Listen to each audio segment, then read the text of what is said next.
আচ্ছা, আপনি কি কখনো ভেবে দেখেছেন সারা জীবন খেটেও কেন আপনার আর্থিক অবস্থার কোনো উন্নতি হচ্ছে না? হয়তো ভাবছেন আরও একটু বেশি খাটলেই বোধহয় সব ঠিক হয়ে যাবে। কিন্তু বাস্তবতা হলো টাকা শুধু পরিশ্রমে আসে না, টাকা আসে বুদ্ধিতে। বছরের পর বছর সকাল থেকে রাত পর্যন্ত কাজ করেও কেন মাস শেষে পকেট খালি? কারণ আমরা ছোটবেলা থেকে শিখে এসেছি যে সম্পদ মানেই হলো আরও বেশি ঘন্টা কাজ করা। কিন্তু সত্যি বলতে এটা একটা বিরাট বড় ভুল ধারণা, একটা ফাঁদ। আজকের ভিডিওতে আমি টাকার সেই গোপন মনোবিজ্ঞান নিয়ে কথা বলবো, যা আপনাকে এই খাটুনির চক্কর থেকে বের করে আনবে এবং স্মার্ট উপায়ে সম্পদ তৈরির রাস্তা দেখাবে। আমরা মর্গান হাউজেলের বিখ্যাত বই দ্য সাইকোলজি অফ মানি থেকে কিছু দারুণ আইডিয়া নেব এবং জানব ধনী ব্যক্তিরা টাকাকে কিভাবে দেখে এবং টাকা নিয়ে তারা আসলে কি ভাবে। এই ভিডিওটা হয়তো আপনার টাকা নিয়ে ভাবনা চিন্তার ধরনটাই বদলে দেবে, তাই শেষ পর্যন্ত দেখতে ভুলবেন না। আমাদের মাথায় একটা কথা ঢুকিয়ে দেওয়া হয়েছে, কঠোর পরিশ্রমী সাফল্যের চাবিকাঠি। কথাটা শুনতে দারুণ লাগলেও এটা পুরোপুরি সত্যি নয়। আপনার চারপাশে একবার তাকিয়ে দেখুন তো, এমন হাজার হাজার মানুষ আছেন যারা দিনে 12-14 ঘন্টা কাজ করছেন। একজন রিক্সা চালক, একজন কারখানার শ্রমিক বা একজন সাধারণ অফিসের কর্মচারী। তারা কি সবাই ধনী? না। কারণটা খুব সহজ, শুধু নিজের সময় আর শ্রম বিক্রি করে ধনী হওয়া প্রায় অসম্ভব। দিনে তো মোটে 24 ঘন্টা, আপনি চাইলেও এর চেয়ে বেশি সময় বিক্রি করতে পারবেন না। এই সিস্টেমটাকে বলা হয় র্যাট রেস বা ইঁদুর দৌড়। আপনি যত জোরেই দৌড়ান না কেন, শেষ পর্যন্ত একই চাকার মধ্যে ঘুরতে থাকেন। আপনার মাইনে বাড়ে আর তার সাথে পাল্লা দিয়ে খরচও বেড়ে যায়। ভালো মাইনে মানেই নতুন ফোন, বড় গাড়ি, দামি রেস্টুরেন্টে খাওয়া দাওয়া। ফলে মাস শেষে অবস্থা সেই একই। আপনি ভাবেন আর একটু পরিশ্রম করলে, একটা প্রমোশন পেলেই হয়তো সব ঠিক হয়ে যাবে। কিন্তু আসলে আপনি শুধু আরও দ্রুত সেই ইঁদুর দৌড়ের চাকাটা ঘোরানো শুরু করেন। এখান থেকে বেরোনোর একটাই উপায়, আপনাকে বুঝতে হবে যে সম্পদ তৈরির খেলাটা শারীরিক নয়, এটা পুরোপুরি মানসিক। টাকা কিভাবে কাজ করে সেই সাইকোলজিটা আপনাকে ধরতে হবে। দ্বিতীয় পর্ব, টাকার সাথে আপনার ব্যবহার এবং মানসিকতার শক্তি। টাকাকে কেবল কাগজ বা সংখ্যা ভাবাটাই আমাদের সবচেয়ে বড় ভুল। ভাবুন তো, টাকার সাথে আপনার সম্পর্কটা কেমন?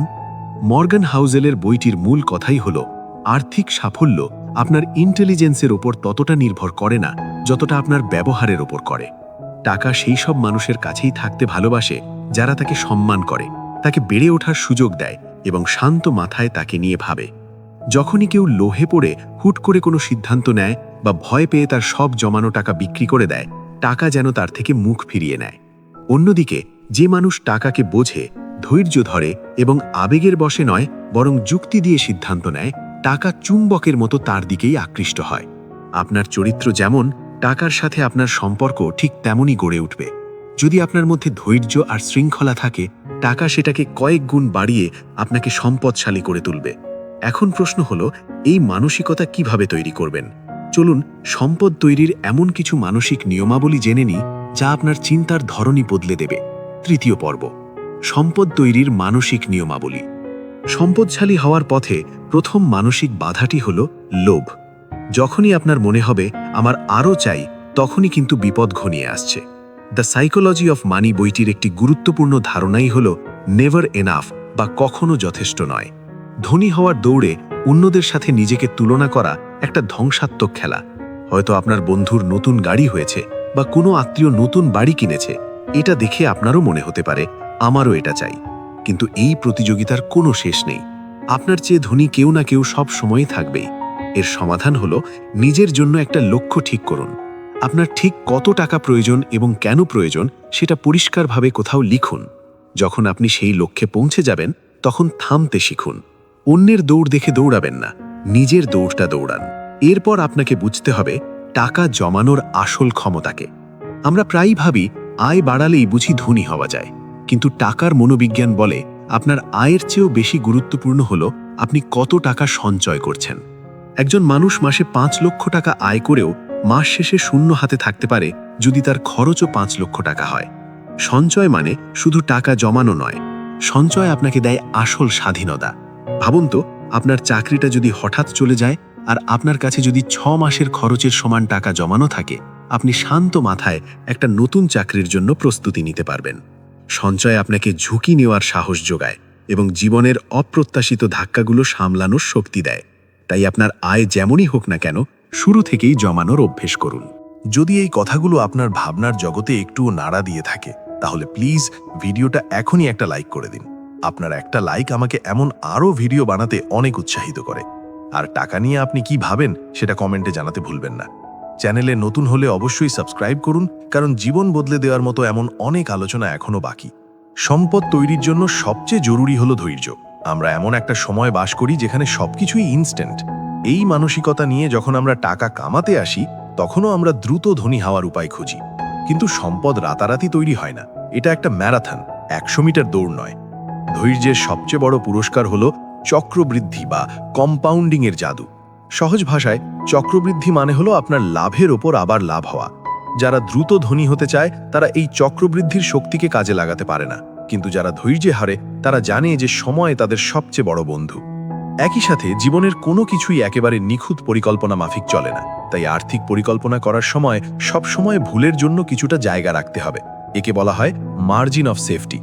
এর মানে হলো আপনার প্ল্যানটা এমন হওয়া উচিত যা শুধু সবকিছু ঠিকঠাক চললেই কাজ করবে। আপনার সব টাকা একটা মাত্র সম্পদে বিনিয়োগ না করে বিভিন্ন জায়গায় ছড়িয়ে দিন। পাশাপাশি একটা জরুরি ফান্ড তৈরি করুন যা বিপদের সময় আপনার রক্ষা কবচ হিসেবে কাজ করবে।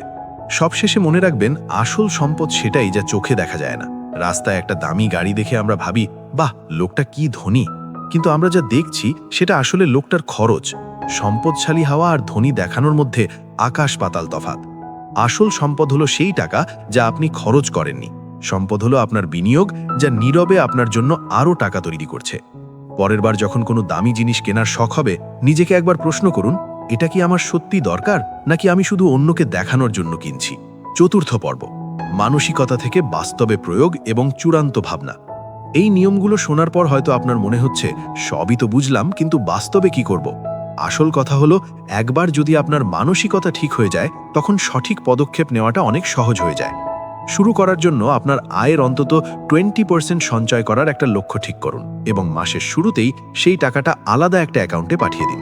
আপনার অপ্রয়োজনীয় খরচগুলো খুঁজে বের করুন এবং সেগুলো কমানোর চেষ্টা করুন। আপনার যদি কোনো ঋণ বা লোন থাকে, যত তাড়াতাড়ি সম্ভব সেটা শোধ করার একটা প্ল্যান বানান। লম্বা সময়ের জন্য বিনিয়োগ করতে চাইলে আপনি সঞ্চয়পত্রের মতো নিরাপদ বিকল্পগুলো দেখতে পারেন। আর যদি কিছুটা ঝুঁকি নিতে রাজি থাকেন, তাহলে গবেষণা করে মিউচুয়াল ফান্ড বা শেয়ার বাজারে অল্প অল্প করে বিনিয়োগ শুরু করতে পারেন। মূল কথা হলো শুরু করা। অল্প দিয়ে হলেও আজই শুরু করুন। শেষ কথা হলো, সম্পদ তৈরি করা কোনো কঠিন পরিশ্রমের খেলা নয়, এটা একটা বুদ্ধির খেলা। এটা আপনার জ্ঞানের চেয়ে অনেক বেশি আপনার ব্যবহারের উপর নির্ভর করে। সারা জীবন ইঁদুর দৌড়ে না ঘুরে এক মুহূর্তের জন্য থামুন এবং টাকার মনোবিজ্ঞানকে বোঝার চেষ্টা করুন।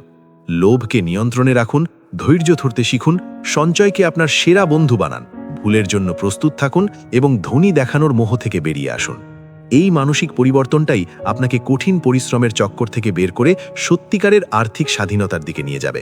কারণ টাকা পরিশ্রমে নয়, টাকা আসে বুদ্ধিতে, সঠিক আচরণে এবং একটি শান্ত স্থির মানসিকতায়।